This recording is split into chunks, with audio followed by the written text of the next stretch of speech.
都他妈招子放亮点儿！敢漏掉一粒黄货，我他妈要了你们的命！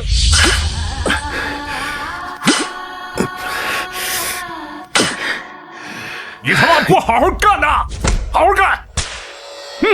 我来老金沟已经快3个月了，本想来这讨点金子运出去，卖鸡奖地过个小日子，谁曾想落入胡子手里，成了苦工。这里没有秩序，没有道理，枪杆子和地位就是绝对的话语权。只要你不听话，敢对金子有非分之想，就会被当场处决。他妈的你！哼！臭东西！他妈的，让你好好干活你不干，想他妈找死是不是？我没有，把头。你他妈没有，你他妈还给我犟嘴，信不信老子打死你？把头，我真的没有偷懒，我没有。再说没有，把头！他妈的！去你的！出货了，拿来，让我称称。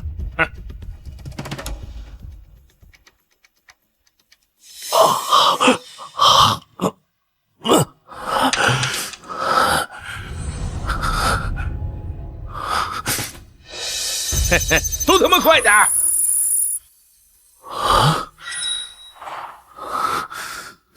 嘿，什么情况？我居然能看到物品的价格，能看到金子含量。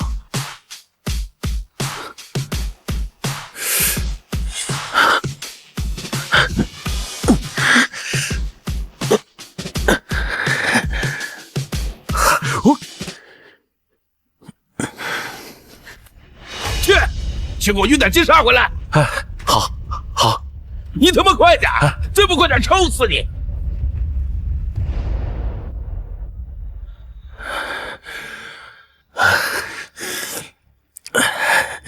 妈的！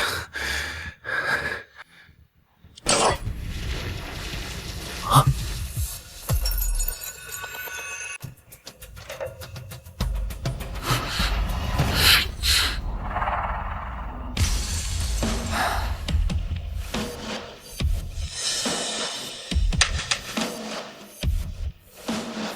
果然，在这里，人命是最不值钱的东西。出什么事儿了？二当家、三当家又不对付了，搁这儿争矿口所有权呢。二当家，玉罗刹，没想到居然是这么个标致的美人，只可惜杀人不眨眼。啊！这是二当家的衣服，够买我几条狗命的了。看到那10堆金沙堆了没？那就是矿口的10条金沙河里捞出来的。每人呢3次机会，谁能选出含金量最高的那堆，谁就能入这个矿口。刚刚那个师傅呀，已经浪费二当家1次机会，二当家一怒之下就给他结果了。这二当家也太无情了，不过是浪费了1次机会就把人给杀了。谁都有打眼的时候。没办法，现在是大当家撂瓢把子在即，二当家、三当家正上位的时候。二当家如果输了，这个矿口就归三当家了。二当家输了，不仅输的是矿口，更是他这条命。所以啊，二当家输不起。玉罗刹，我们可是说好的，每人3次的出手机会，你已经浪费了1次了。接下来，如果你不能开出高过1斤的金堆，你脚下的这片矿场可就是我镇三江的啦！镇三江旁边的金眼雕是点金火的亲传弟子，第一次就帮镇三江选出了难得一见的金堆。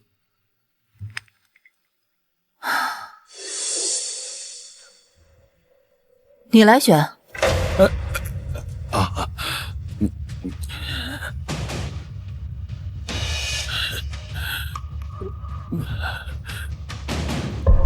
这堆金沙表面是砾石层，混合着细腻的黑沙层，说不准有高金沙含量，我就选6号。要想离开这个暗无天日的矿山，只能引起上位者的注意。目前看来，这个雨罗刹是最好的人选。等一下，这堆沙堆含黄货不足半钱。这堆沙堆含黄货不足半钱。你是哪个空子？二当家的，他就是来老金山刨食的一个苦力，啥都不是，我这就让他滚。你他妈的捣什么乱？这都是你说话的份儿，赶紧给我干活去！你他妈臭苦力，你懂个屁！这沙堆，但凡开了手，就定了道。你这平白无故浪费一次机会，难道是想让二当家栽在这去吗？你他妈了个巴子的！你什么狗东西在这瞎叫唤？你要真这么有能耐，你他妈还在这嘎达当苦力？小兄弟，这不是你说话的地方，咱们都是做苦力活的命。哎，咱们先赶紧回去吧。现在走，二当家还能饶你一命。走，英雄不问出处。谢了，兄弟。妈的！你他妈还敢躲是吧？你个臭卖苦力的，哪来的再滚哪儿去！再他妈敢瞎刺一句，我叫人割你的舌头，封你的嘴！既然你说这堆金沙开不出半钱是吧？老子倒要看看真假！来人，给老子摔！你当真？这堆金沙里黄货含量不足半钱，挺多，也就3分货。二当家的，也就筛出了不到3分的黄货。什么？也就筛出来不到3分的黄货，真叫他说中了。老子不信了，他不过是瞎猫碰上死耗子，走了狗屎运了他。废物！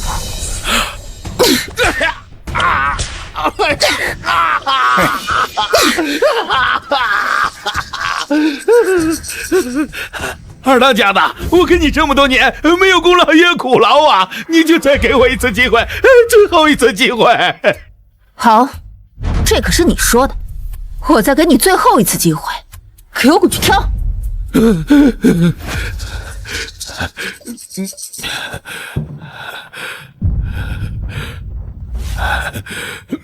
妈了个巴子！你要学多久？老子没空陪你耗。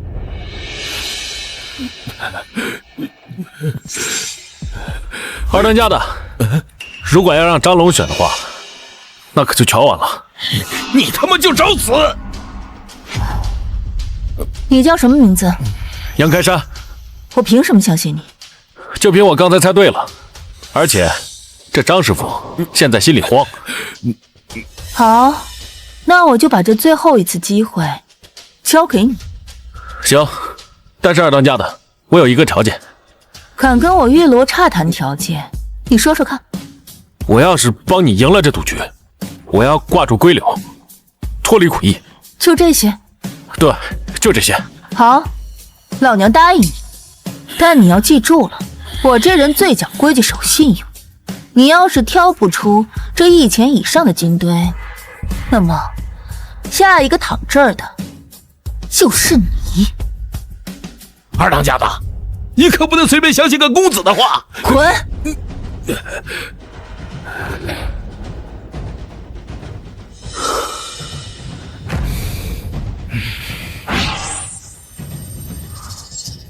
幸好还有2个2钱的沙没被挑走，不然我今天真交代在这儿了。小子，你到底会不会选？别是个什么都不懂的小白脸吧？玉罗刹，不是我说你，怎么能把自己的命交给来历不明的空子？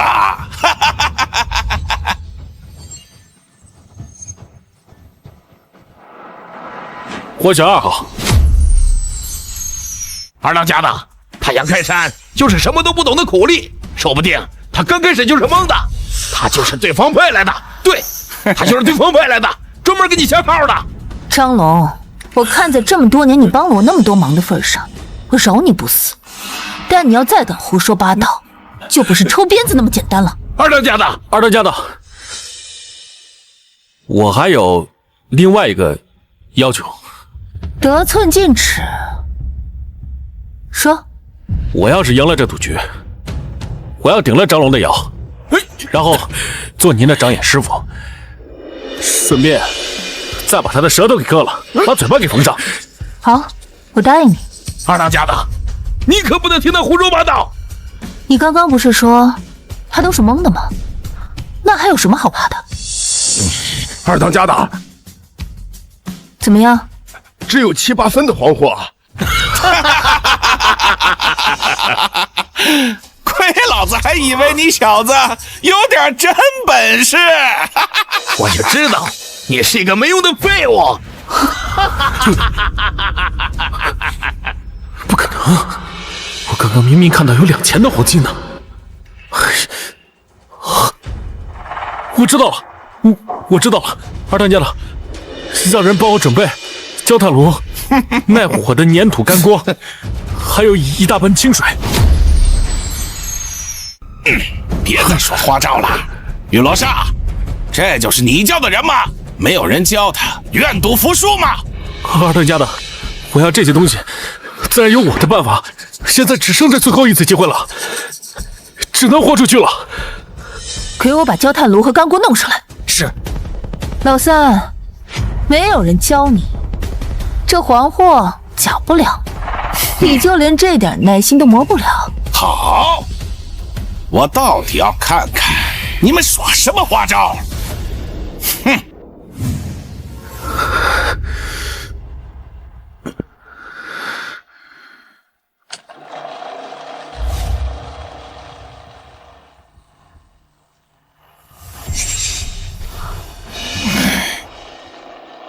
别他妈瞎搅和了，再搅和搅和也不能1分变2分，2分变4分。你当这是变戏法呢？早他妈让你早点走，你偏不听。现在把二当家的架在火上下不来台，你这纯属自寻死路。亏老子还高看你小子一眼，原来是个中看不中用的人呐！他奶奶的，总不能一直干等。老子再给你最后3分钟，再找不出黄货，就算你玉罗刹输。这么着也不能说我镇三江不公吧？哼！3。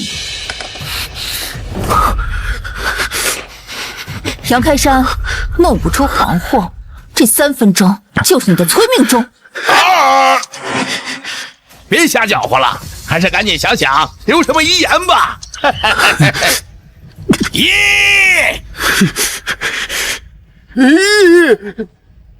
有了，有了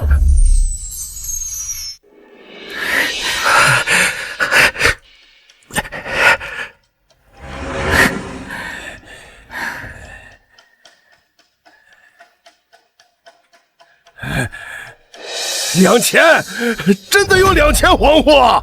好小子，真有你的！你怎么知道这2号沙堆里有这么多金货？我看这2号沙堆的沙质比较细腻，像是能出黄货的沙质。然后这之前，这金子和这沙堆还有杂质裹在一起，这大火一烧啊，它就露出本质了。玉罗刹，算你走运，今儿个这矿就归你了，来日方长，明儿个咱们接着较量。哼！你平日里对我们又打又骂的，今儿就好好惩罚惩罚你。来人，把他给我拖下去，把舌头割了，把嘴巴缝起来。不要啊，二当家的，二当家的，二当家的呀！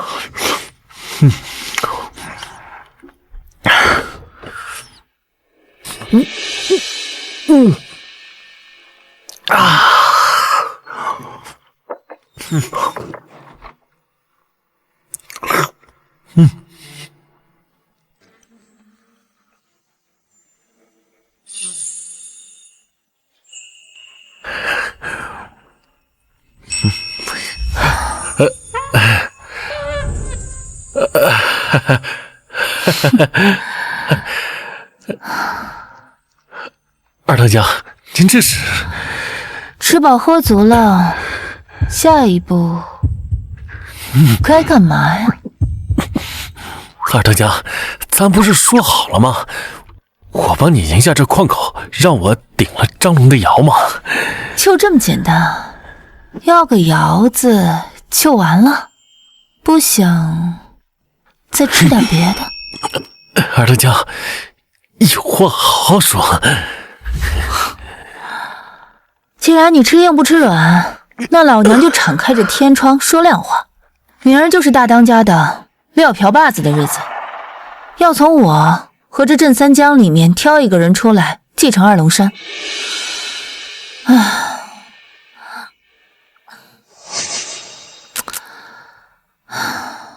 我希望你可以帮我。你成？如果这忙帮得好，我可以考虑让你来做二当家，或者把我自己送给你，不是不能商量。二当家，这花生米凉了，就不好吃了。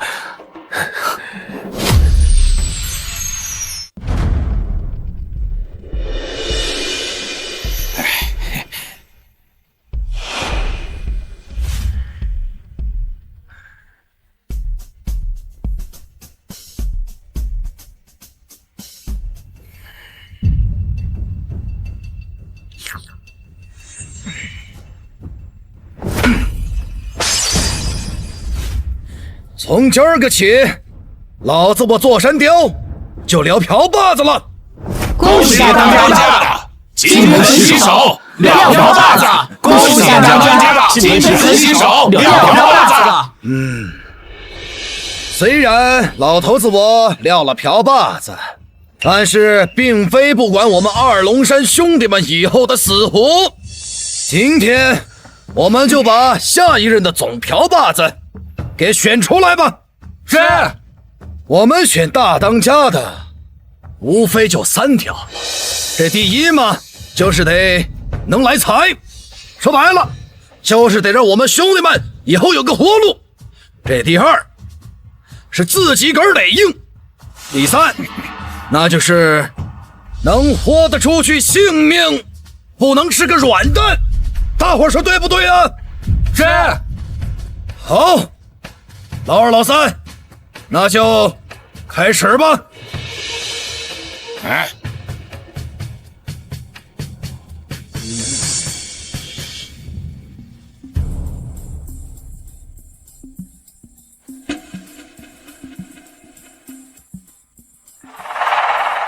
大哥，这是前天晚上我和兄弟们砸了一个富户的窖，嘿嘿，带回来的白货4000银元，古董花瓶3只，古董字画5幅，还有2个小娘子，总价值不下1万把银元。好，好，好。老二，你准备了什么啊？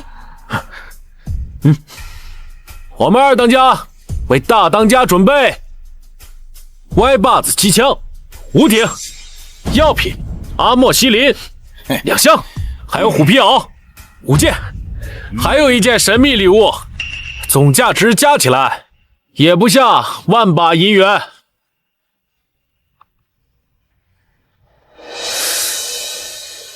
这个就是我特意为大当家准备的雄鹰一只。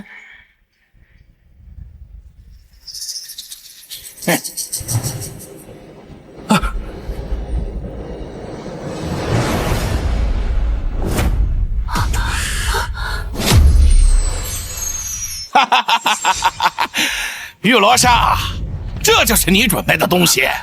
枪支和药品我算你勉强过关，但这只死鹰是怎么回事？人人都知道大当家的爱熬鹰，嘿嘿嘿，你偏偏送只死鹰，不是在咒他吗？到底怎么回事？这个鹰明明是你一直在看守。二当家的，我一直守着寸步没离，我也不知道怎么回事啊。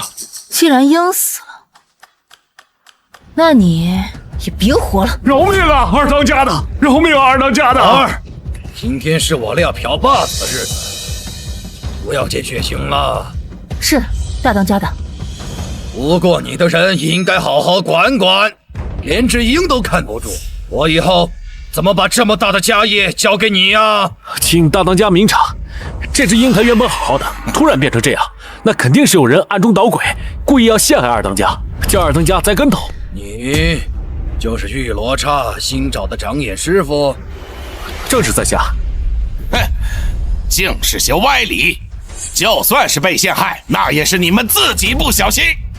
依我看，就算没出事，那点东西也不足1万把银元，也配称作献宝。三当家，你急什么呀？其实我们二当家这只鹰啊，它只不过是拿过来逗大家开心的一个添头，不是献给大当家真正的礼物。献给大当家真正的礼物，在这里。啊！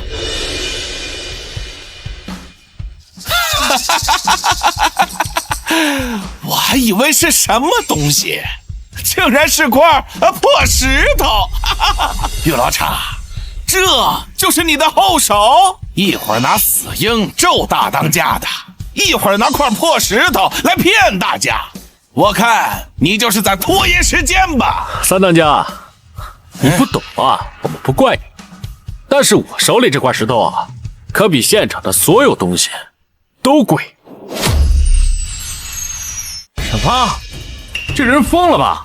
也不看看是什么场合。就是，刚进二当家的门，就不知道自己几斤几两啊！一个小小的苦役，沾上了玉罗刹的边儿，被收到门下，就敢到这种场合上来胡咧咧。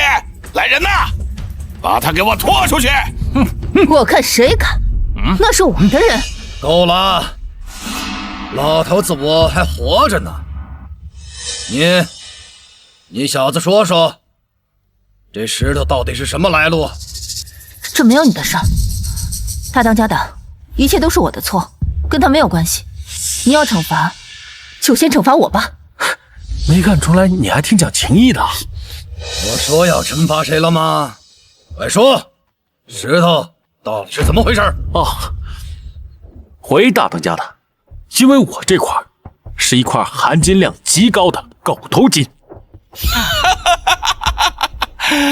你随便拿块破石头就说是狗头金，老子我见过狗头金，那都是明光锃亮的黄色，你这块只不过是普通不过的一块破石头。不懂了吧你？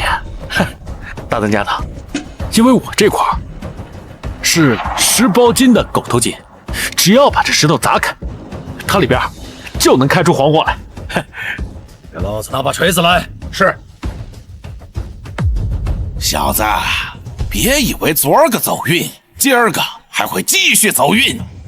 待会儿要是开不出黄货来，我要你脑袋开花！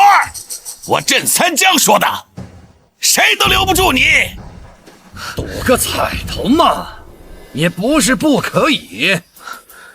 大当家的，这件事情跟杨开山没有半毛钱关系，要认责任的话，一切冲我来。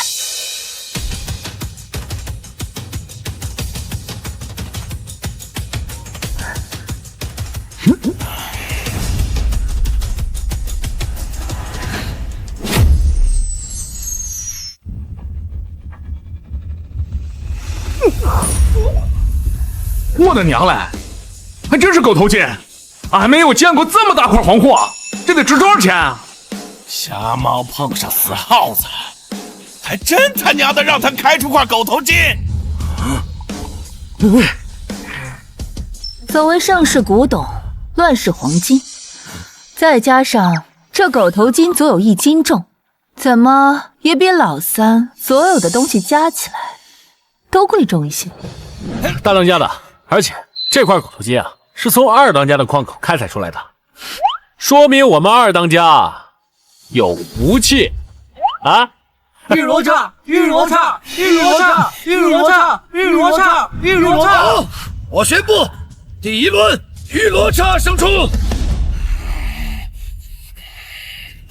第2局比准头，看到前面那5个陶罐没有？老2和老3各出1人，开枪打击，命中数量最多者就为胜出。吴二龙，你来。谁不知道二龙山就独眼龙枪法最好？这次二当家怕是要栽了。那可不咋的，这回有好戏看了。打这么大的死物，多没意思！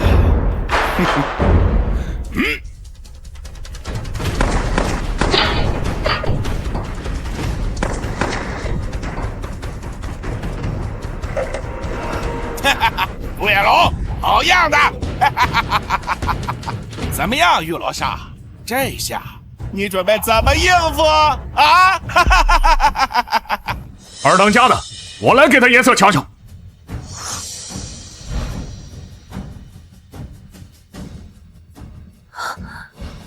杨开山，你来应战。我应战啊！二当家的，他一个苦役，估摸着枪都没摸过，让他去上，哼，我不服！我是当家的还是你是当家的？回来！就你，杨开山，你去。二当家的，我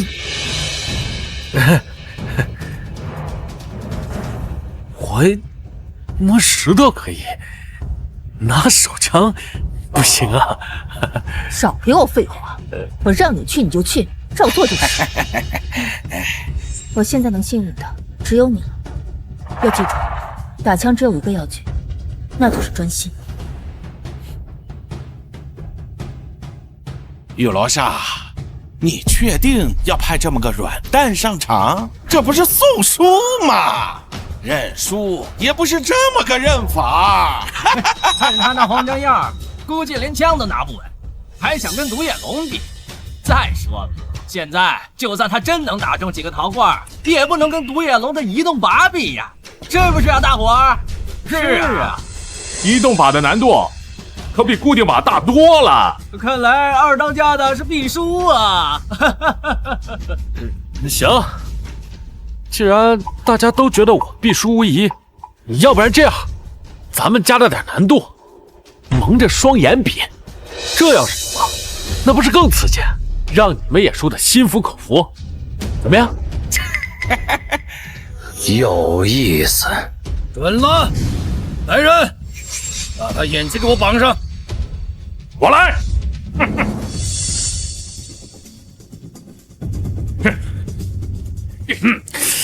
让你小出风头啊！哼，这次让你出个够！干什么呢？嘿，蠢货！反正我有透视眼，绑再厚的布条子都不妨碍我看东西。专心，专心，一定要专心。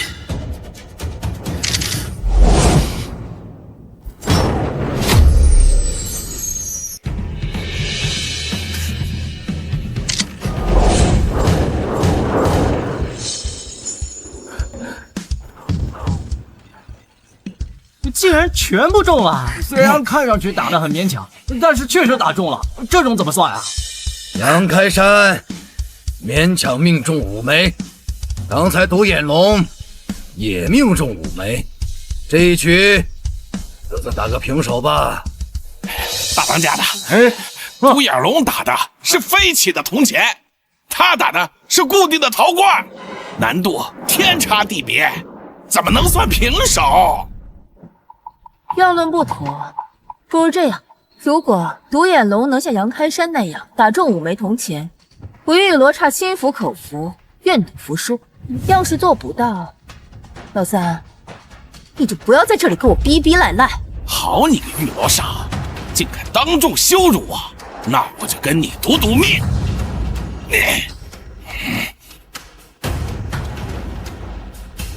哼，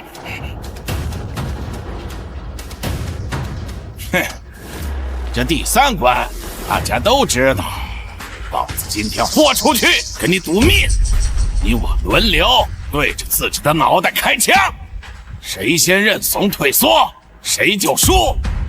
有本事你就接下这把枪。好，赌就赌，不敢赌是孙子。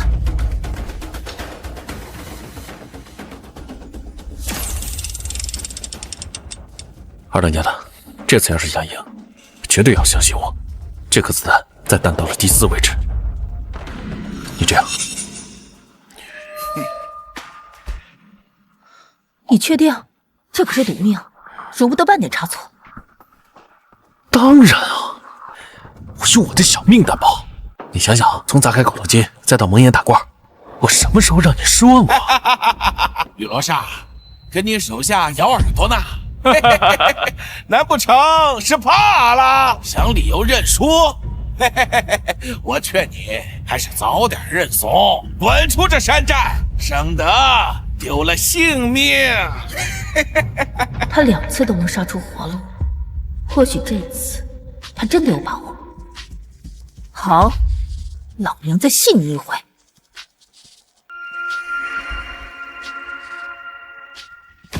老天爷呀，二当家的真的要开枪了！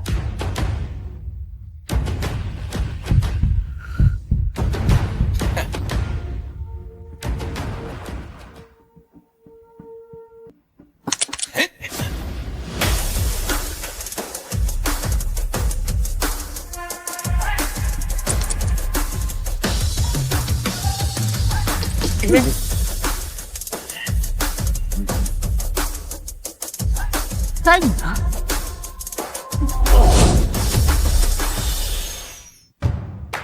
该你了。老三，你怕不是手软腿软了吧？放你娘的屁！谁害怕了？二当家真是太带种了，竟然对着自己的脑袋连开3枪，跟着这样有勇有谋的老大，不愁没发达日子过呀！就是，大当家的位置肯定是二当家的，没跑了。刘老刹，你作弊，你不守规矩。此话怎讲？啊，对，你不守规矩，明明说好你我轮流开1枪，你竟然连开3枪，你这是作弊！我要求重新比赛。没错，刚才没说能连开。你笑个屁！三当家的，你这不敢打就不敢打，你找什么其他借口啊？刚才定规矩的时候也没说不能连开啊，刚才不是挺硬气的吗？怎么到关键时刻就射不出来了？你不错，你方才说的是轮流对着自己脑袋开枪，谁先认怂谁输，可没说只能开1枪。我可没有不守规矩，倒是你现在不敢开枪了，怕是找借口给自己脱身吧？你这是狡辩，钻空子！要是我们2个僵持不下的情况下，不如我们来听听大当家的怎么说。我老头子眼不花耳不聋，并没有说过1人只能打1枪。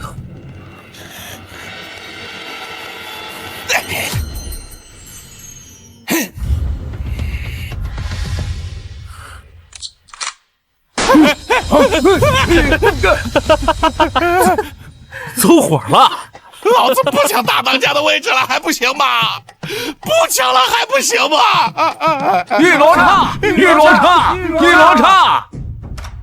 好，从现在开始，玉罗刹就是我们二龙山的大当家。大当家的，大当家的，大当家的，我不是故意的，是他们叫我进来的，你信吗？回来，是我让他们把你叫来的，把门带上。哎，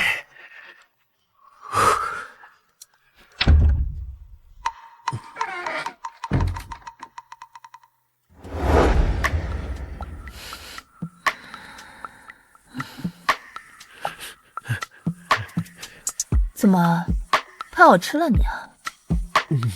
别坐呀。哦，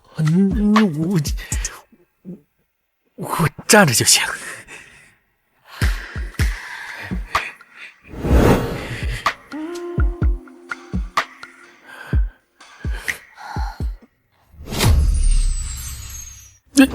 怎么，当了2当家，反倒变得扭扭捏捏了？大当家的有什么吩咐？这个是给你的奖励。我现在虽然是大当家的，但刚刚上位，还有很多人不服气，必定会给我使绊子。所以后续还需要你的帮助。好说，好说，好说。看来比起美色，你更喜欢地位和实实在在的奖励。那是自然的。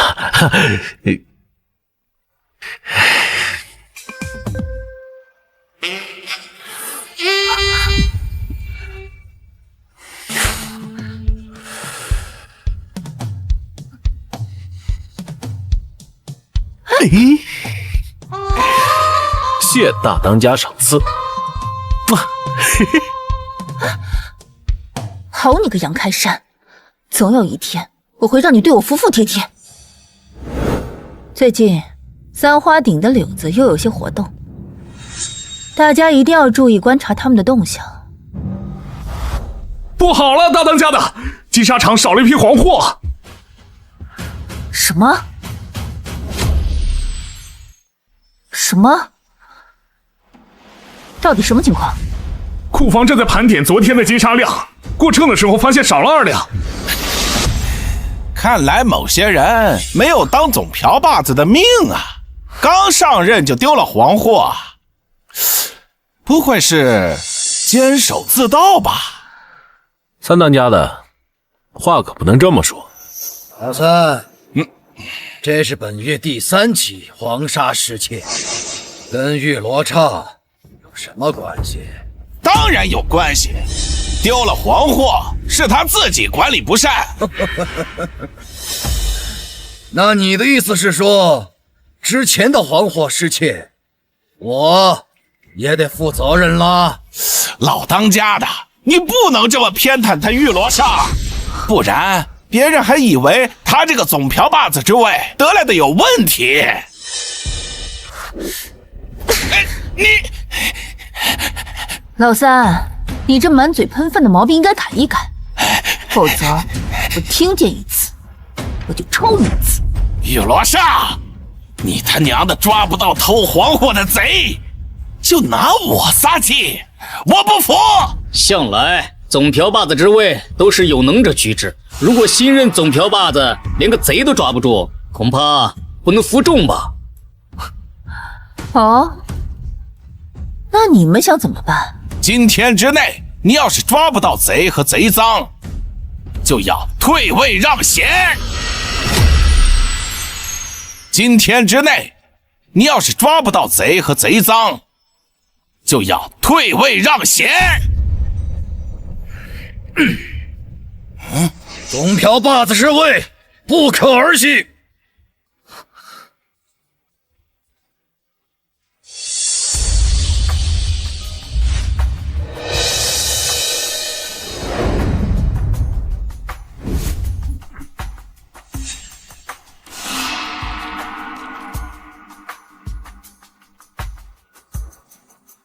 你说的是真的？真在他身上？千真万确，一点掺不了假。这可是你们说的啊！如果大当家要是找到了贼和贼赃，又该怎么办？哼！我镇三江愿意自行卸任二龙山三当家的职位。好，这可是你自己说的。来人，把活柳子给我绑起来。大当家的，您这是干什么呀？我做错什么了？这个就要问你自己了。给我搜。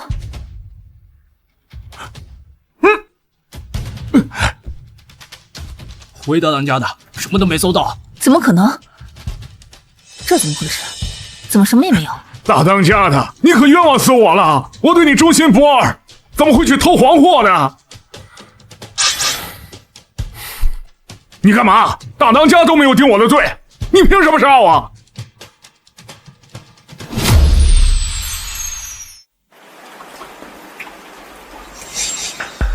你干嘛？大当家都没有定我的罪，你凭什么杀我？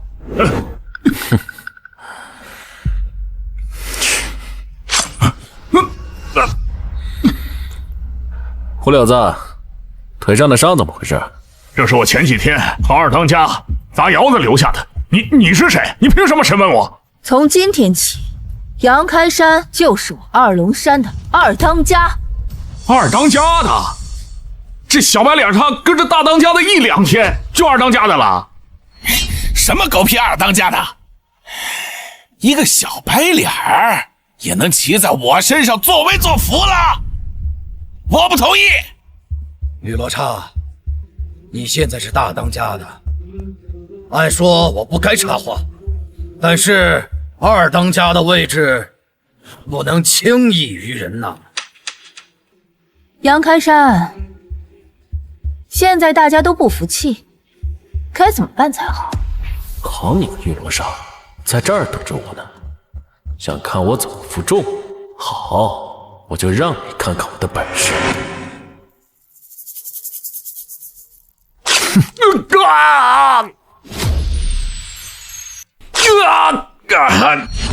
你小子干什么？凭什么胡乱伤人？就是胡溜子的事儿还没做实，怎么就动刀子了？这样的人根本就不配做我们二当家。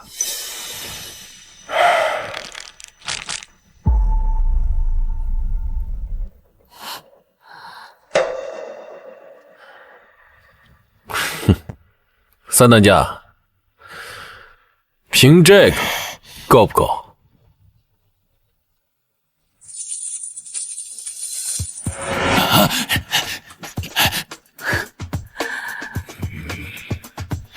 现在你还有什么好说的？敢偷运黄祸者，杀无赦！不是我，是三当家让我做的。那只鹰也是三当家让我毒死的，他就是为了让你在众人面前出丑，想让你输掉比赛。给我闭嘴！你再胡说八道，小心我要你的命！我看谁敢在我面前放肆！我没说死，我看谁敢动他一根汗毛！现在你还有什么好说的？三当家还说让我偷偷把黄金运出去，他就和我五五分账。那些黄货都是在开采的时候偷偷攒下的。好啊你！我说之前的黄货出货量怎么也对不上账，原来是你背后在捣鬼！今天我就杀了你我！老当家的，你看在我这10几年对二龙山没有功劳也有苦劳的份上，饶我一命吧！你呀你，之前和老二比试的时候做点手脚也就罢了，你现在竟然把手插到我二龙山的产业上了！二龙山有规矩，盗窃黄货者杀无赦，今天谁也救不了你了呀！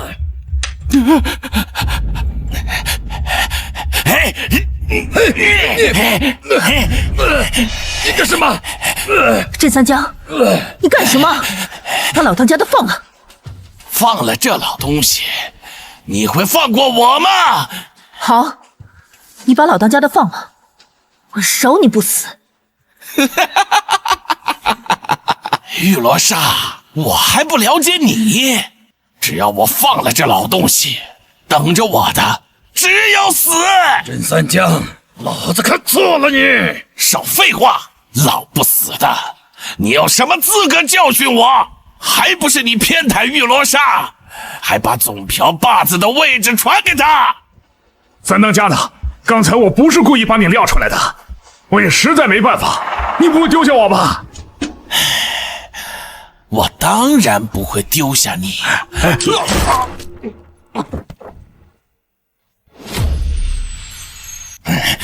都给我退后！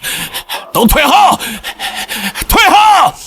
否则，我跟这个老东西同归于尽！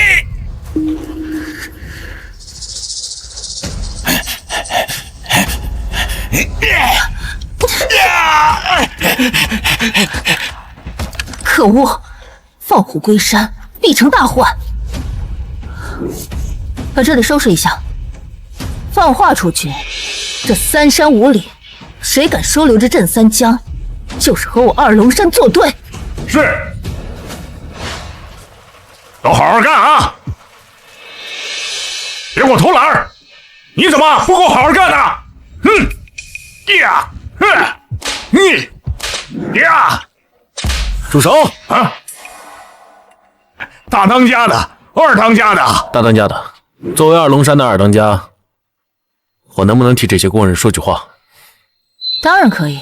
我希望我们二龙山以后不会再发生打骂工人以及克扣他们工资和吃食的情况。好，以后就按照二当家说的办。谢谢大当家的，谢谢二当家的。大当家的，三花地的南霸天来了。什么？他怎么来了？南霸天是谁？在二龙山北面20里外的三花顶上，南霸天是三花顶上另一股溜子，翡翠矿产丰富，但一直想吞并二龙山的势力和经脉。这次来恐怕没安什么好心。走，你随我去会会。好。大当家到。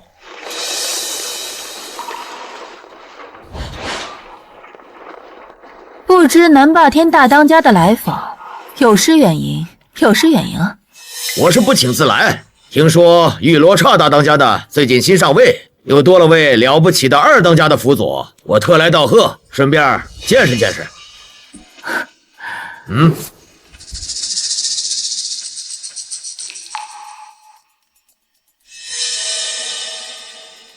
大当家的客气了，人来就行了，还带什么贺礼啊？大当家的，这件礼物价值不菲，是我三花鼎带着诚意送给二龙山的礼物，还希望大当家的亲自揭开。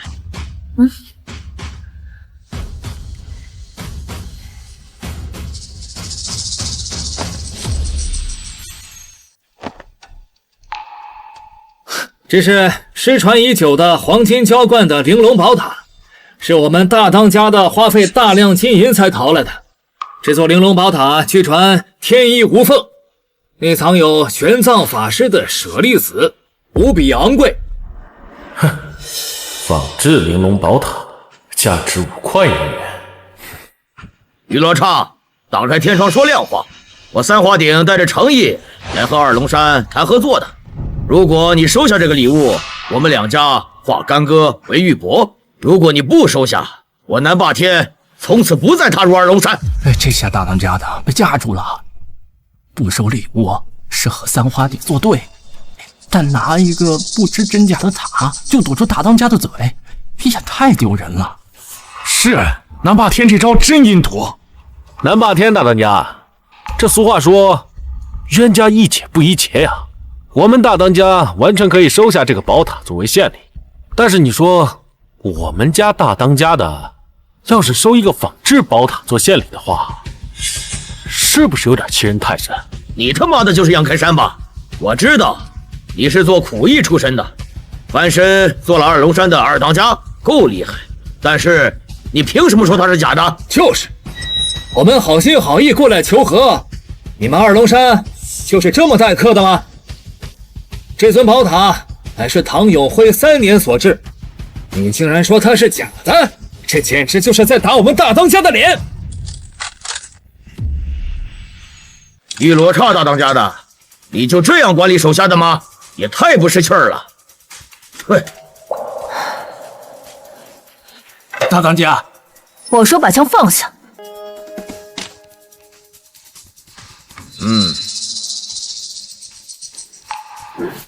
既然我们家老二说这宝塔是假的，南霸天大当家的说这宝塔又是真的，不如我们来赌一赌，看看是谁输谁赢。恰好我们这来了一个老朝奉，让他来给我们长长眼。赌就赌，赌什么？我当然是相信我们二当家的，如果这宝塔是假的，我要你们三花鼎1半的开采权。口气不小。如果你输了，我要你二龙山金脉的1半开采权，还有杨开山这小子的眼珠子，这是不是很合理啊？你怎么说？你喜欢单眼皮，合理。来人，把那个老朝奉给我带上来。是。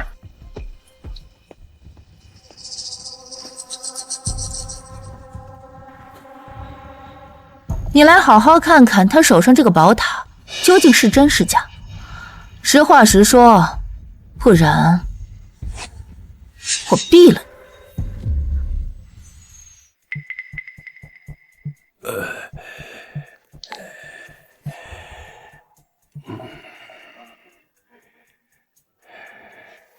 你个老木咔嚓的东西，你看好了没？回禀两位大当家的，这尊宝塔，观其形，嗅其味，触其表，都是真真实实的真货。我就说是真的吧，你还不信？非要赔上你一半的开采权和这小子的一双眼睛才够。真的是真货，我老朝奉半辈子在柜台前忙活，打眼的次数不会超过5回。你怎么说？这东西是假的，不可能真。他妈的，不到黄河不死心是吧？我花了大价钱买的，怎么可能是假的？老赵夫，还有没有其他的鉴别方法？你若不信，可以拿小刀刮一刮塔壁，假的锈色单一，鲜艳，且流于表面，疏松，容易脱落；真的，则锈色多彩，侵入塔壁，不易脱落。行。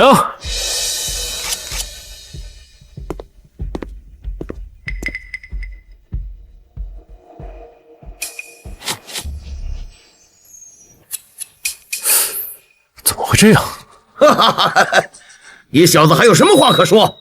这锈色分明就是真品的锈斑。现在你们该看的也看了，该验的也验了，总该相信我们大当家说的是真的了吧？玉罗刹大当家的，该到你签字画押了吧？把这一半开采权交给我们三华鼎，还有这小子的一双眼珠子，我今天一并留在这里。都怪这个杨开山，刚当上二当家就使劲嘚瑟。现在好了吧？不仅害得在二龙山失去1脉金脉，还要自己搭上一双眼，真是伤敌1000自损800。可不咋的，我可不认一个瞎子当二当家的。谁说不是呢？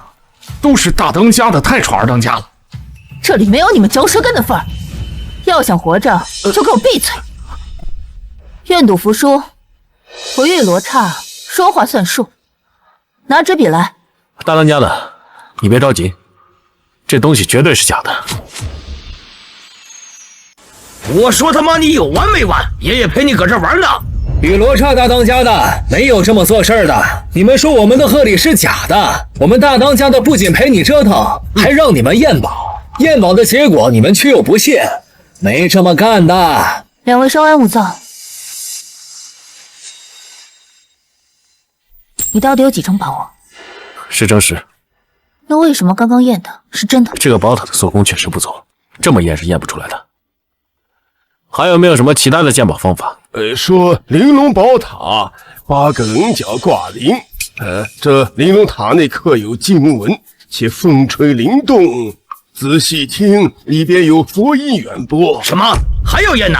老子闲得蛋疼，在这儿陪你玩把戏啊！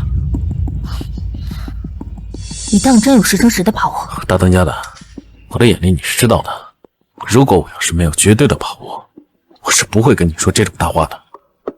行，我再信你一次。倘若我再加上这二龙山另一半金脉的开采权呢？大当家的，金脉是在二龙山的命脉，您不能为了一个刚认识几天的人，就把咱们全部的家当赌上去啊！请大当家的收回成命！请大当家的收回成命！你说话当真，不反悔？都给我起来！我玉罗刹一个唾沫一个钉，说出去的话就是泼出去的水，给我接着验！谢大当家信任。既然罗刹大当家的说验，那就给我再验。不过我花了5000大洋买的，你就验10遍8遍也假不了。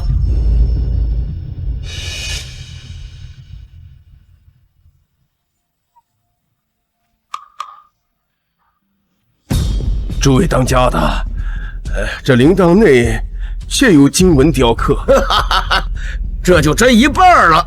接着验，让你们大当家的心服口服。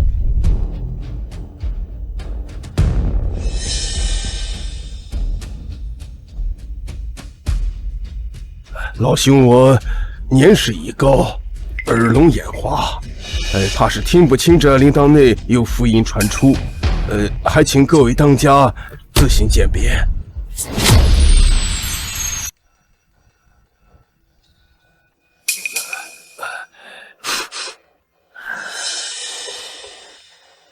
好像有，又好像没有。哎，这怎么算啊？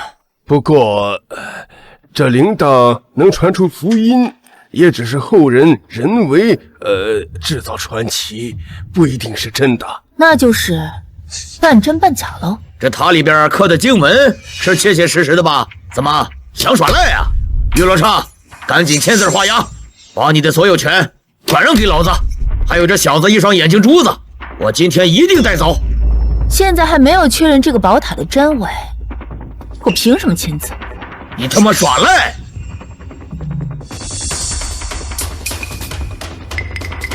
大家稍安勿躁，稍安勿躁。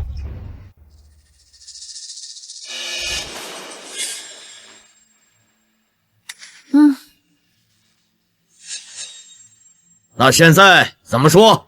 老朝奉，我再问最后一次，有没有唯一一种可以鉴别宝塔真伪的办法？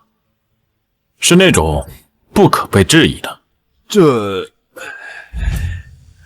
还有最后一个，快说！这玲珑佛塔内藏有玄奘法师圆寂时的舍利子，这颗舍利子在世间独一无二。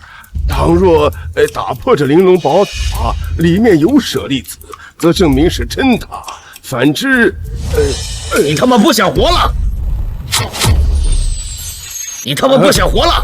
老子花了5000大洋啊，让我砸了陪你玩啊！活腻歪了！大当家的，救我呀！我是实话实说呀！小子，你敢动我的宝塔，老子扒了你的皮！到现在这一步，看来也没有更好的办法。那我们就按老朝奉的办法，把这个塔砸了，看看里边有没有舍利子。如果没有舍利子的话，你们三花鼎留下一半的开采权；如果要是有舍利子，我们二龙山答应你的金矿少不了。至于我的脑袋，不用你亲自动手，自己崩了我自己，把我的脑袋摘下来给你当球踢。操你奶奶！玉罗刹，你这人摔了我的宝塔，我要他偿命！太过分了！你们真是太过分了！你们好心好意来求和，你们却这样对我们。从今天开始，我们三花鼎和二龙山势不两立。你们别着急啊，睁大眼睛好好看，看看这里边有没有舍利的影子。来来来，快好好检查检查。你个老东西，说是不是被他们收买了？故意说什么舍利子来陷害我们大当家的，我看你是活腻歪了。啊！稍安勿躁，稍安勿躁。输了就输了，拿一个老骨头撒气，算什么本事？南霸天大当家，今儿你是带不走我这脑袋了啊！但是咱们这赌约可说的明明白白，这里边没有舍利子，你们三花鼎今儿得留下来一半的开采权。不可，大当家的，那是三花鼎一半的命啊！民国2年制，什么？这他妈敢骗我！这笔账我记下了。南霸天愿赌服输吗？哼，这是道上的规矩。如果你想耍赖也行，除非过我玉罗刹这一关。我今天让你三花鼎的人一个都别想走出这二龙山。哼！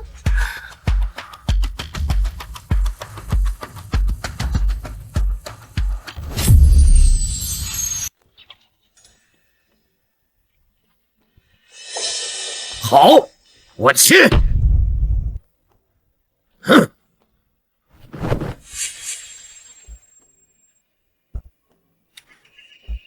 杨开山、玉罗刹，我三花鼎的开采权可以给你们，但这笔账我记下了。大哥，留得青山在，不怕没柴烧。咱们先回去，从长计议。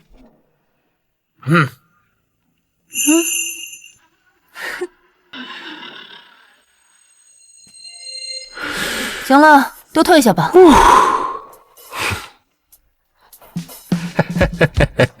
杨开山，最近风声紧，缸里又堆积了很多出不了水的东西，我这又刚坐上了大当家之位，不方便出声。你帮我去山下看看，看有什么好路子。得嘞。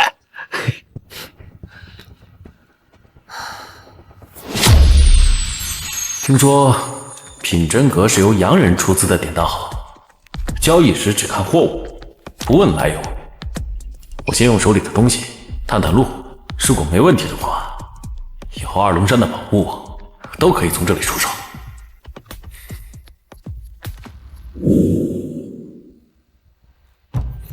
你们这儿谁管事啊？我就是这品真阁老板。这位老板有何贵干？来品真阁自然是有东西要当。我品真阁规矩，货真价实，价高者得，不问来路，但也绝对不收假货。行，那就劳烦老板和掌柜的帮我看看这货能给个什么价。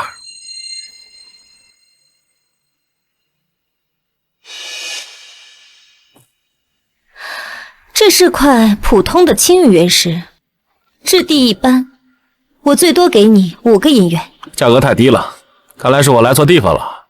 走了。哎，老板别急，买卖不成仁义在，若价格不合适，可以再考虑考虑。哪来的穷小子也敢来品真阁凑热闹？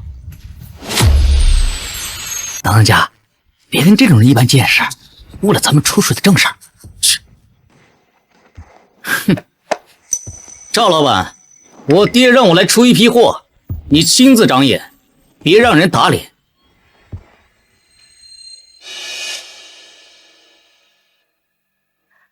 老板，方才呢是我看走了眼，那块原石虽不起眼，但内里是沁色籽料，质地温润，我给你10个银元，如何？成交。就这破石头也值得赵老板亲自费心思，看来这品真阁也不过如此啊。看看我这货，前朝宫廷物件，比他那破石头值钱100倍，给我出个公道价。这可是前朝康熙年间的青金石串珠，宫里流出的珍品，我爹可是费了好大功夫才弄来的，少了500银元免谈。南少当家的，恕我直言，这串手串是仿制品，真品青金石色泽浓艳，质地温润，且珠体圆润，绳结规整。而你这串手串质地粗糙，绳结杂乱，最多值80银元。你胡说八道！这明明是真品，你故意压价，是不是看不起我南家，看不起我三华鼎，想黑吃黑呀？人赵老板说的没错，你这手串啊，确实是仿制的。这青花石用料不足，而且这纹路杂乱。再说了，这上面也没有前朝宫廷的包浆啊。你算什么东西，也敢在这里妄加评论？我看你就是故意跟我作对。你他妈知道我是谁吗？我只是实话实说，你要不相信我呢，大可以找个人再看看，免得在这儿闹笑话啊。南少当家的，你若是觉得价格不合适，可以再考虑考虑。我品真阁绝不强买强卖。好啊，我知道，你就是想黑吃黑。不是你是不是个爷们儿啊？买卖自由，你要是不卖的话，赶紧走。好啊，我知道，你们俩是一伙的，勾搭在一起黑吃黑。少当家的，说话要讲究公道。我与这位先生素不相识。有病！你给我站住！有种别走，咱们比划比划。我可没工夫跟你在这胡闹啊！不敢比划，我看你就是个胆小鬼，只会嘴上逞强。今天你要么给我道歉，要么就别怪我不客气。南少当家的，品真阁内禁止动刀，还请你放下武器，否则我只能请你出去。你们都黑吃黑了，还不允许我动刀动枪。行，既然你要故意找事儿，那小爷我就陪你赌一把。咱们验上一件宝物的真假。如果你要是输了，就给赵老板道歉，以后不准在这儿胡搅蛮缠。如果我要是输了呢，我就跪到地上给你磕仨头，从此之后不再踏入品真阁半步。好，一言为定。你有什么宝贝，尽管拿出来。那就劳烦少当家看看我手里的这个翡翠杯，它是不是明朝永乐年间的真品？赌就赌，这杯子釉色这么好，一看就是永乐真品。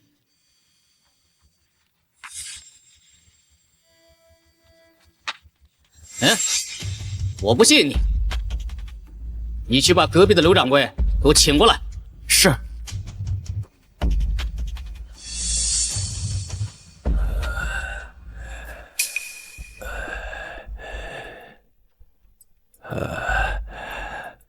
回三位，这只白玉杯是仿品，并非永乐真品。真品永乐杯白釉，白如凝脂，胎质细腻如玉，杯底有暗刻永乐款式，且釉面无气泡，这是特意做旧。釉色偏浑浊，胎质偏粗，杯底款式生硬，釉面有密集气泡。这是后期仿制的，不值什么大钱。不可能，这杯子这么逼人，怎么可能是假的？你是不是看错了？哎，南少大当家，这愿赌服输，该履行诺言了吧？这局不算，你敢不敢跟我再赌一局？哎呦，愿赌服输可是道上的规矩，你这么坏规矩，你就不怕出去别人笑话你啊？少废话，刚才这局是我轻敌了。我没仔细看，你敢不敢跟我再赌一局？这局如果你赢了，我不仅给赵老板道歉，我还把我身上这块玉佩授给你。若是你输了，就要给我下跪磕头，还要滚出鉴宝这行。以后有我的地方不能有你。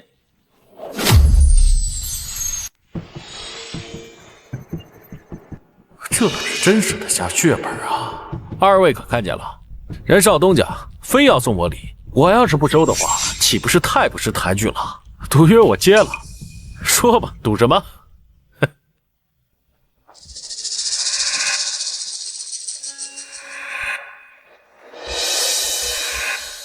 就赌那个瓷瓶，赌它是哪个朝代的。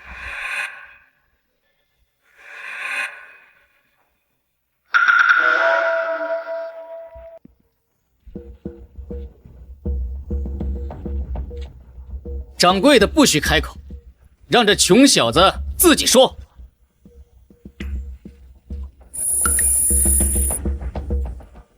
清代光绪年间，仿嘉靖年间的青花云龙纹瓶，只可惜啊，这是假的。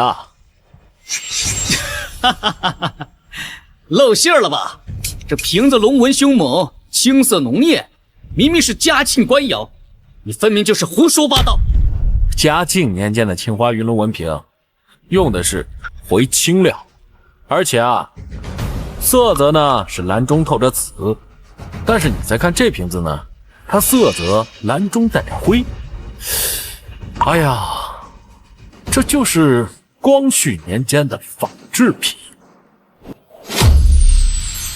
再让你小子看看，这瓶底的款式。上面写着“嘉庆年间制”这6个大字，虽然这楷体仿得挺形似的，但是这笔画偏软啊。真正的青花云龙纹瓶，明代的笔画呢是刚劲有力。你要是不信的话，你拿放大镜来好好看看啊！这位老板眼力过人，此瓶确为光绪仿品，虽非名器，却也是晚清仿古精品。算你走运。这玉钩送你，谢少当家赏赐。哎，还没给人赵老板道歉呢。赵老板，刚才是我莽撞，多有得罪，还差一事儿呢，东西忘了。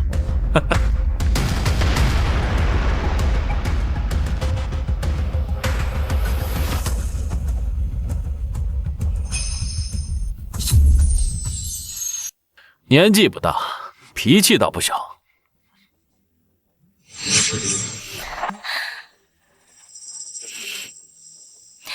杨老板好眼力，刚才那尊光绪仿嘉靖瓷瓶，若非行家，极容易打眼。不知杨老板师承何处啊？无师自通，只不过见得多了，懂了点皮毛。方才那块籽料，你磨去皮色试探我，是怕我品真阁眼力不济，误了你的大货。赵老板好眼力啊！彼此彼此。杨老板此番前来，怕不只是为了一块籽料。品真阁规矩，不问来路，不问姓名，但杨老板除外。我对你的货很感兴趣，若日后有更大的出水量，品真阁愿出市场最高价。既然赵老板是爽快人，那我也不藏着掖着。我这儿确实有一批货要出水，量不小，而且长期往来。但是我有一个小小的请求，请讲。今日我与南镇发生了冲突，三花底肯定不会善罢甘休。我担心这日后要是有人以此事来为难品真阁的话，哈。品真阁规矩，只认货不认人。杨老板放心，三花底还动不了我。行，是个痛快人。日后我带货来，凭此印行事。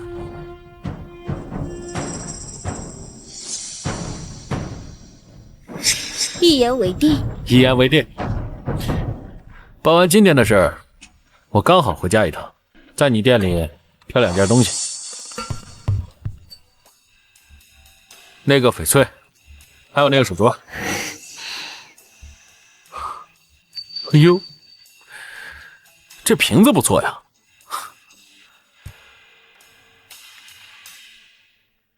赵老板，还有这瓶啊，一会儿一并给我带走。杨老板此番前来，不仅救了品真阁，还带来这么多生意和宝贝。你说，我该怎么感谢你？好说好说。赵老板，你就别跟我开玩笑了啊！谁说我在跟你开玩笑？还是说你玩不起？赵老板，我得走了。哎，玩完再走也来得及啊。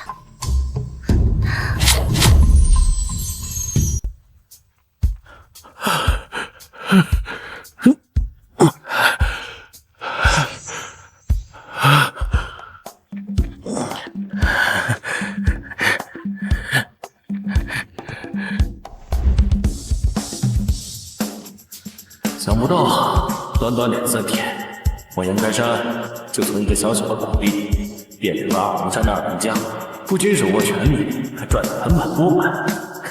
你该回家孝敬二龙了，让他们放心。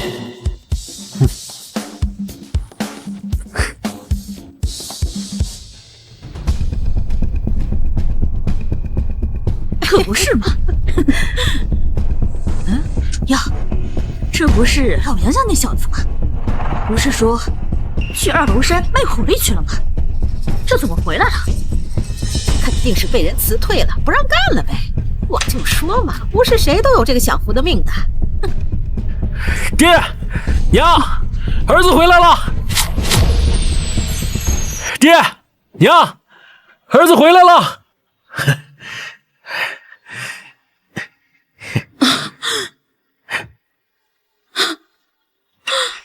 开山，真的是你回来了。娘，让你担心了，儿子不孝。回来就好，回来就好。你爹还在屋里呢，走，快回屋吧。哎呦，这不是老杨家那小子吗？听说去二龙山淘金回来了，这是发了大财回来的吧？啊，这就是挣了点辛苦钱，发什么财啊？辛苦钱？我可听说那二龙山的胡子呀，可穷得很，去10个人有9个都回不来。你这全虚全稳的回来，莫不是压根就没进山吧？周婶，您说笑吧？我这要是没进山的话，我这3月吃啥喝啥呀？那谁知道呢？说不定啊，在哪个犄角旮旯躲着，这混不下去了才回来的。行。哟，这是带回来什么宝贝呀？让老婆子开开眼，我看看这淘金淘回来什么宝贝。怎么，周婶想看呢？怎么看不得呀？说不定是从哪个破烂摊子上淘出来的宝贝，出门面的吧？嫂子，你说话不能听。你胡说什么？我儿子清清白白的，从来不会干那种偷鸡摸狗的事儿。是，哎呦，我又没说他坑蒙拐骗，你急什么？行，看，都是街里街坊的，有什么看不了的？哎呀，这是一点心意，孝敬我娘的。哎呦，我当是什么好东西？这不就是染了色的石头，绿了吧唧的？咱们街上啊，5毛钱买3串。老杨家的，你可别让你儿子给骗了呀！这什么翡翠呀，分明就是玻璃碴子。开山，这娘，你放心，这东西是真的。真的？你说是真的就是真的，我还是王后娘娘呢。有本事找个人来看看。有本事找个人来看看，看看是不是真的。周婶，你儿子周啊，不就在城里的品真阁当学徒吗？哎呀，就是啊，我儿子可是城里边最大的典当铺当学徒呢，让他看看他的镯子是不是假的。小旺，小旺，哎，快来，快来！小旺，你看看他的镯子是不是假的？儿子，他的镯子是不是假的？我就说嘛，那杨开山能有啥本事？娘，这是真的。啥？这是老坑玻璃种，水头足，颜色正，雕工是苏工。我在城里当铺干了2年，总共就见过1回这种货色。你没看错啊？行的事能开玩笑，但这一行我干了2年，要是连老坑玻璃种都看不出来，掌柜的早年我走了。杨哥，这镯子如今市价少说也得这个数，50元，500银元啊！遇到识货的主，600也有人要。哎呦，开山，这太贵重了，娘不能要。娘，你养儿一场，儿子孝敬您那是天经地义的，你可别听旁人胡说八道。拿着。杨哥，容我多嘴问一句，您这镯子是哪儿来的呀？自然是正经来路啊。怎么，周老弟有话要说？不瞒杨哥，我在品真阁当学徒，时常听来往的客人说各路两极的动静。前几天我听二龙山的一个兄弟说，二龙山丢了一批黄货和一些值钱的物件，大当家正暗地里追查呢。这镯子成色太好，还是老坑玻璃种的，这万一……我就说嘛，一个穷小子到二龙山3个月就能挣回500银元的镯子，这钱呀，说不定就是从二龙山挣回来的。你胡说什么？我们家开山清清白白，从来不会干那些偷鸡摸狗的事儿。清白？那他哪来的钱买这么贵的东西？潘周婶，饭可以乱吃，话不能乱说。老杨家那孩子不会真偷东西了？难说呀，二龙山那地方能有几个干净的？3年挣500银元，我活这么大岁数都没见过那么多钱。他个毛头小子，凭啥？开山，你跟爹说实话，这东西到底是怎么来的？你是不是在二龙山干了什么见不得人的事？爹，别听他们胡说八道，你也别着急，这镯子真的是我打工挣来的，来路光明正大。杨哥，不是我不信你，实在是这事儿太巧了。二龙山丢的东西里刚好有几块老坑翡翠，你说能说清楚这个东西的来历，大家自然也无话可说了。行，这里你在品真阁当差，那你应该知道品真阁的规矩，只认货不问来路。你要是觉得这镯子有疑虑的话，大可以去问问品真阁的赵老板，看看这镯子是不是从他铺子出的。哎，哟，这不周旺吗？你在这磨叽啥呢？哎，二狗哥，你咋来了？路过这巷子，我听说有人在二龙山发了财回来，我寻思过来瞧瞧，别是有人偷了咱们二龙山的财神爷。就你小子，哎呦呵，老坑玻璃种，这成色，连我在二龙山待几年都没见几回。你刚刚说这镯子是谁的？就是他，杨开山。啊？杨开山，杨开山，没听过这名。小子，你这镯子哪来的？老实交代，别让老子费事儿。这镯子是从品真阁买的，有票据为证。你要是不信的话，大可以去查。品真阁？哦，那地方我熟，回头我亲自过去问问。不过嘛，二龙山最近丢了一批货，大当家的正在悬赏追查。你这镯子来的不明不白，依我看，等扣下来再说。哎呦我，哎呦，你他妈放手！这镯子是我孝敬我老娘的，谁要是敢动它，就是动我。反了你了！老子是二龙山之人，你敢动老子一根毫毛，老子二龙山踏平你们杨家屯！哎呦，老子毙了你！你说你是二龙山的人？怕了，晚了！老子是二龙山三当家的手下。我怎么记得三当家前一段时间……反正不管怎么着吧，老子是二龙山的正经弟兄，识相的话就跪地给我磕3个响头，把镯子交出来，再给老子拿500银元当汤药费。这事儿兴许能过去。你既然说你是二龙山的人，那你可知道二龙山最近新换了一个大当家的？废话，大当家玉罗刹谁不知道？那你可知道玉罗刹大当家的新立了一位二当家的？你该不会想说你就是那个二当家吧？老子在二龙山混了3年，大当家玉罗刹确实在前几日立了一个新的二当家，那是能空手砸出狗头金、蒙眼打枪、能赢独眼龙的人物。就你这兔崽，也配提他老人家名字？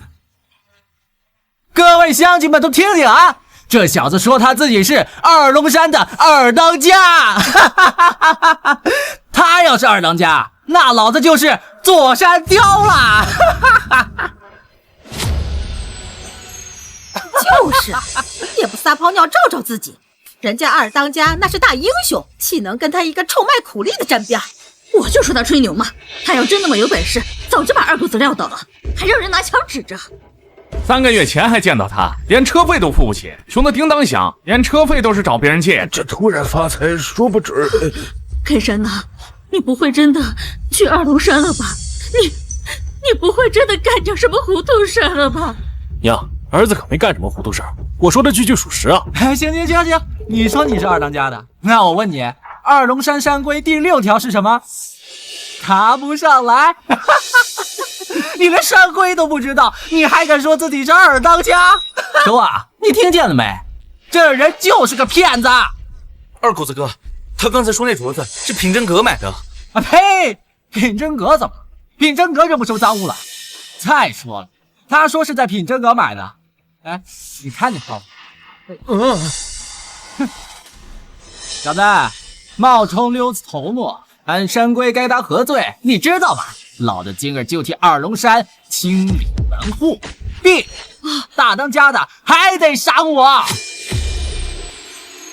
你口口声声说二龙山的山规，但是你连二龙山新立的二当家叫什么名儿都不知道。二龙山要都是你这样的货色，早他妈被三花鸟吞了800回了。你他妈说什么？我说，就你这样的货色，在二龙山顶多是个跑腿的。你见过大当家几人？大当家跟你说过几句话呀？你连二当家是谁都不知道，就敢替他清理门户？我在二龙山待了3年，3年还在屯里欺负老百姓啊！真有本事，早跟着大当家砸窑去了，也不至于在这里跟一个学徒混日子。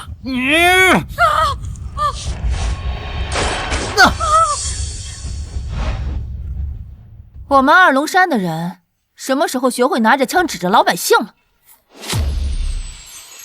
大当家的杨开山，你自己来探亲，为什么不跟我说一下，害老娘好找？大当家的，我才离开了不到半日，半日也是久。二当家的什么？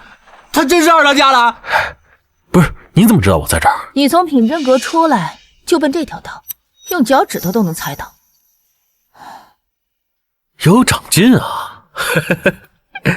幸好我来了。刚才是谁说的？我们二当家的是臭卖苦力的。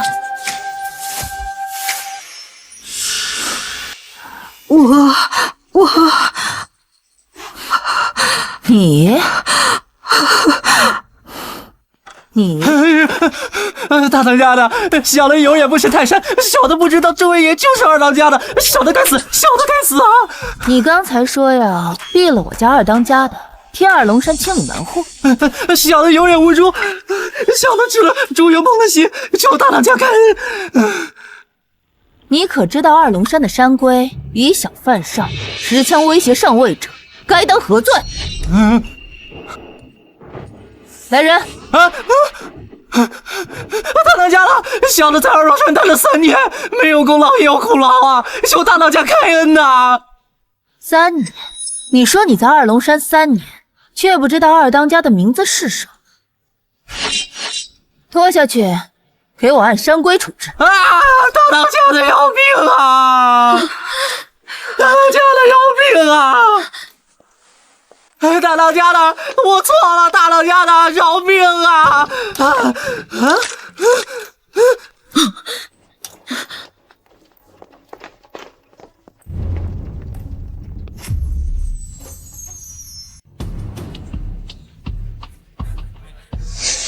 你是品真阁的学徒？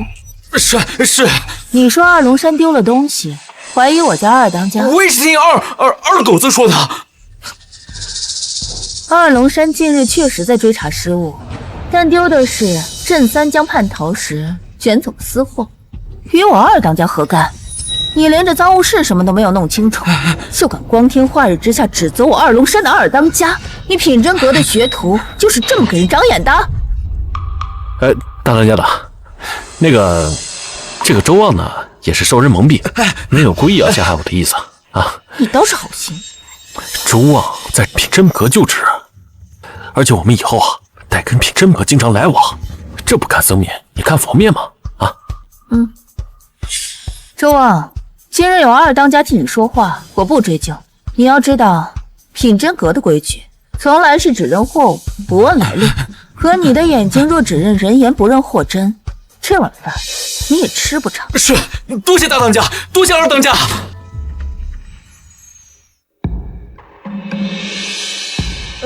大当家的，你是这屯子的？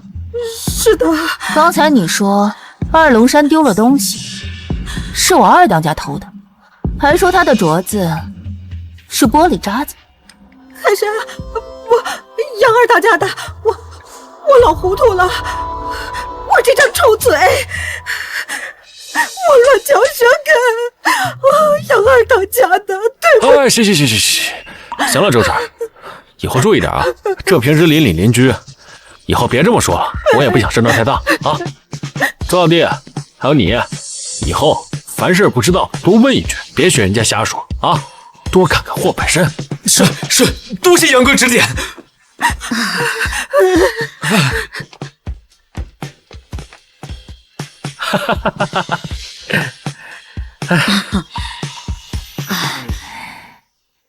开山呐，这位是爹娘，这位就是二龙山的大当家玉罗畅。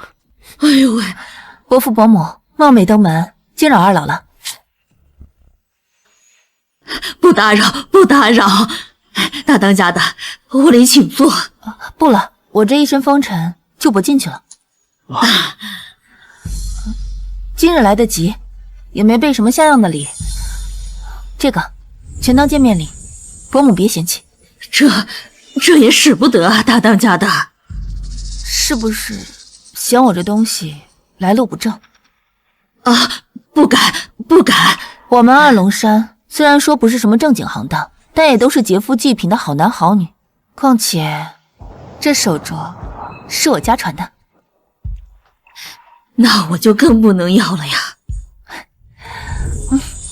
不成，杨开山是我二龙山的二当家，他的父母也是我二龙山的长辈。开山这孩子从小就老实，从来没让我们这个爹娘操过什么心。自从他前3个月去二龙山以后，我跟他爹就一宿一宿的睡不着，就担心他在外头吃亏。他没吃亏。嗨，大当家的，老汉问句不该问的，我家开山在您那可还好？这几个月，若不是杨开山，二龙山早已易主。他在赌局上赢下矿口，在叛徒刀下追回黄货，在南霸天的圈套里夺了3花顶1半的开采权。他是我二龙山的功臣。哎呀！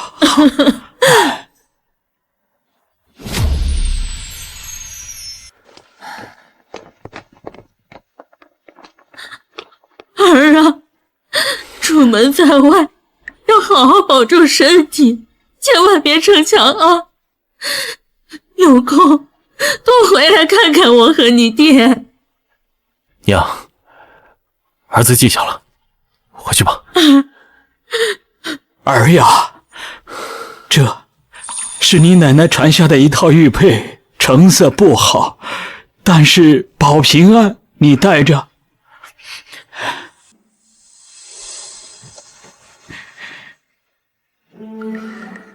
别说了，走吧。伯父伯母，改日得闲再来探望。好，